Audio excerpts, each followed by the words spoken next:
नाजरीन, पाकिस्तान के लिए अच्छी खबरों का सिलसिला भी शुरू हो चुका है। सऊदी अरब ने हाथ थाम लिया है और यूं मईशत की डूबती कश्ती को सहारा मिल गया है।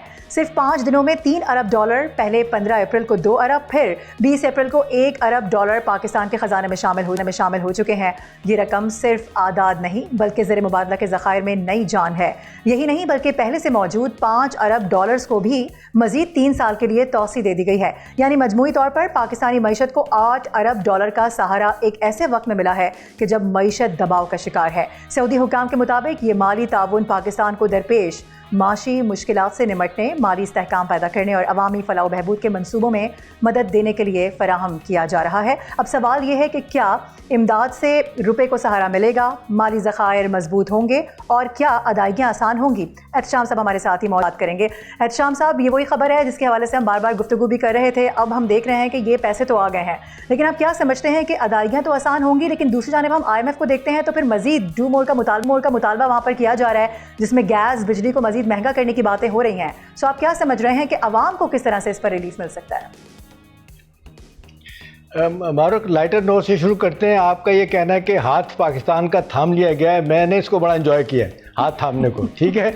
और दूसरी बात यह है कि अब जो पाकिस्तान के हालात जितनी तेज़ी के साथ बदल रहे हैं, उसमें सबसे बड़ी बात आप देख लें कि $3.5 बिलियन UAE ने जिस तरह हमसे मांगा। अब कुछ लोग कहते हैं उनकी अपनी मुश्किलात पैदा हो गई हैं, कुछ लोग कहते हैं क्योंकि वो बहुत ज़्यादा थिक हैं इनके साथ, इंडियन के साथ और इजरायलियों के साथ, इसलिए किया है। लेकिन बहरहाल ये तकरीबन $3.5 बिलियन का इनकी तरफ से आ जाना, 5 बिलियन पहले उन्हें हमें दिए हुए हैं और ये लॉन्ग टर्म पे हैं, ये नहीं कि डे टू डे बुनियादों पे 3 से ज़्यादा साल भी चलेंगे। देखिए, अब 2 चीज़ें जो बहुत अच्छी हो रही हैं। पहला तो आप ये स्टेप देख लें कि ये हमें पैसा ये मिल जाना इस क्राइसिस में बहुत बड़ी बात। दूसरा, मारूफ, 2022 से पाकिस्तान कोशिश कर रहा है कि यूरो बॉन्ड लॉन्च करे, लेकिन उसकी ना तो एपिटाइट थी, अगर एपिटाइट भी थी तो वो एक ट्रस्ट लेवल इन्वेस्टर का पाकिस्तान पर नहीं था। अभी आप देख लें कि पाकिस्तान ने $500 मिलियन का यूरो बॉन्ड लॉन्च किया, दिनों के अंदर उसकी इतनी ज़्यादा मांग होगी कि उसको $750 मिलियन कर दिया गया। इसके बाद आप देख लें कि पाकिस्तान ने जो प्लान किया है कि आप पेंडा बॉन्ड भी आएंगे और सुकूक बॉन्ड भी जो जारी किए जाएंगे, जो हमें बड़ी हद तक मदद करेंगे। हमारे फॉरेन एक्सचेंज रिजर्व्स के मामले में जो हमारी मुश्किलात हैं उसको दूर की जाएगी। सबसे बड़ी बात मैं आपको बताऊं जो पहले भी हो सकती थी, क्योंकि इतनी चीज़ें होती हैं, बंदा क्या क्या बात करे। देखिए, पाकिस्तान को मारूफ एक मुद्दत से 2008 ऑनवर्ड आप देख लें कि आखिरी हमें 2008 में $5 बिलियन की फॉरेन डायरेक्ट इन्वेस्टमेंट आई थी, और उसके बाद से $1 बिलियन, $800 मिलियन, $900 मिलियन नहीं आई।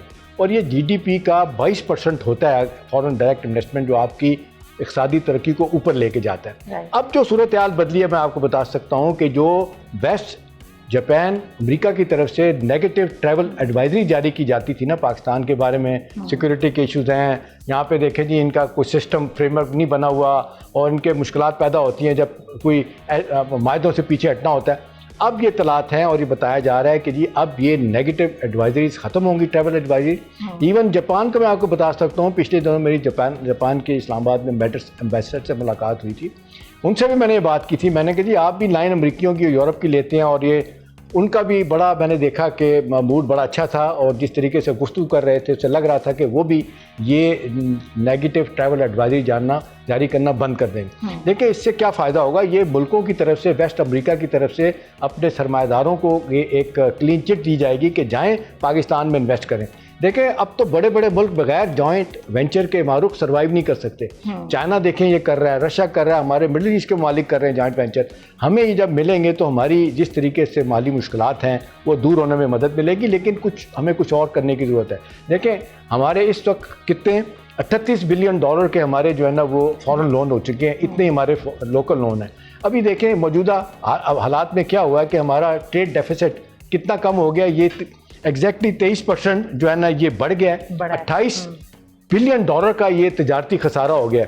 हम जो एक्सपोर्ट कर रहे हैं वो $22 बिलियन की चीज़ें कर रहे हैं, और जो इंपोर्ट कर रहे हैं $50 बिलियन की कर रहे हैं। इसमें हमने $1.5 बिलियन के टेलीफोन ही और बड़ी बड़ी गाड़ियाँ मंगवाई। यहाँ पे कहा जाता है कि यहाँ पे जो गैर ज़रूरी लग्जूरियस आइटम है हमें उनसे बचना चाहिए।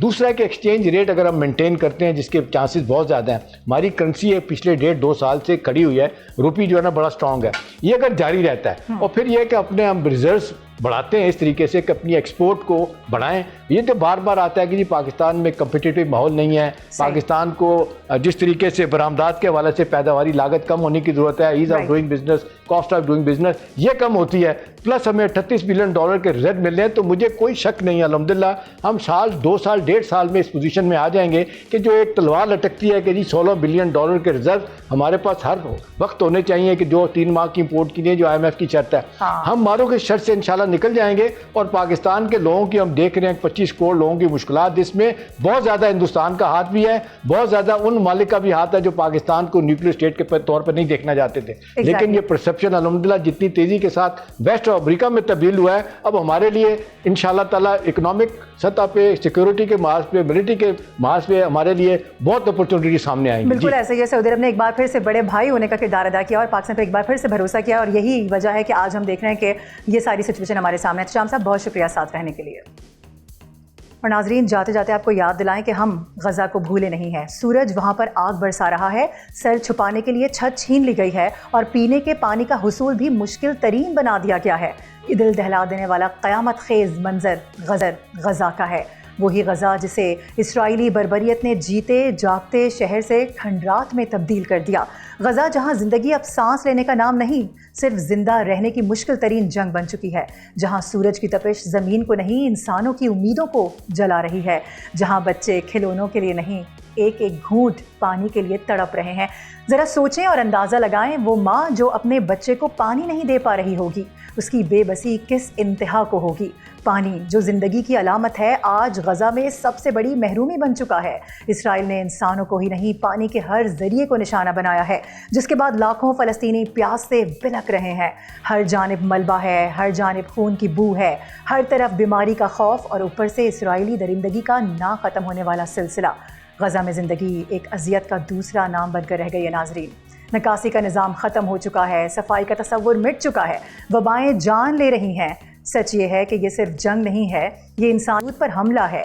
इसराइली बर्बरियत ने घरों को खंडर और ख्वाबों को राख में तब्दील कर दिया है, मगर दुनिया खामोश है, जैसे कुछ हुआ ही नहीं। सदर ट्रंप का बोर्ड ऑफ पीस दावों का एक खूबसूरत फरेब साबित हुआ है। 17 अरब डॉलर के वादे, मगर 1 अरब भी इकट्ठा नहीं किया जा सका।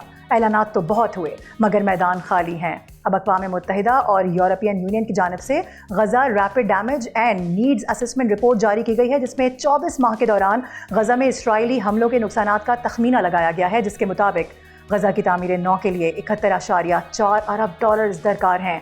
मगर सवाल ये नहीं कि पैसे आएंगे, मिलेंगे या नहीं, सवाल तो ये है कि इंसानियत कहाँ खड़ी है। अगर कल ये शहर दोबारा बस भी गया तो क्या गारंटी है कि इसे फिर से इसराइली बर्बरियत के सामने तन्हा छोड़ा नहीं जाएगा। सब्सक्राइब करें और बेल दबाएं ताकि कोई खबर रह न जाए।